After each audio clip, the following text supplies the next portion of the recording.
প্রথম সভ্যতার ধারক বাহক হচ্ছেন আদম আলাইহিস সালাম, যাকে আল্লাহ পাক খলিফা করে পৃথিবীতে পাঠিয়েছেন। যে বা যারা পৃথিবীতে আল্লাহর বিধান অনুযায়ী চলছে তারা আল্লাহর খলিফা। কথা বুঝতে পারছেন? আর যারা পৃথিবীতে আল্লাহর বিধান অনুযায়ী চলছে না তারা আল্লাহর খলিফা নয়, তারা শয়তানের খলিফা। এবার আসেন, আদম আলাইহিস সালামকে সৃষ্টি করার পরেই কি পৃথিবীতে পাঠানো হয়েছে? না, আগে কি করা হয়েছে? আগে জ্ঞান শিক্ষা দেওয়া হয়েছে। শুরু থেকেই জ্ঞান আছে, আর এই জ্ঞান সৃষ্টিগতভাবে আমাদের মধ্যে ছিল না, আল্লাহ পাক শিখিয়েছেন। তাহলে সভ্যতা এগিয়ে যাবে কিভাবে? জ্ঞান চর্চার মধ্য দিয়ে। বুঝতে পারছেন?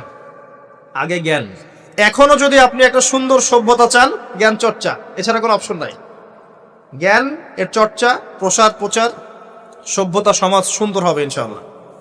এরপর কি হলো? সভ্যতা এগিয়ে গেল কিভাবে? তার বুকের হাড় থেকে হাওয়া আলাইহিস সালাম, এই যে সভ্যতার একটা অংশ, মহিলাদেরকে ছাড়া কি আপনি সমাজ চিন্তা করতে পারবেন?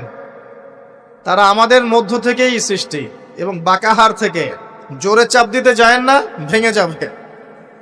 জোরে চাপ দিতে যায়েন না, ভেঙে যাবে। বাস্তব অভিজ্ঞতা থেকেই বলছি। আর ছেড়ে দিলে আবার ওইভাবেই থেকে যাবে।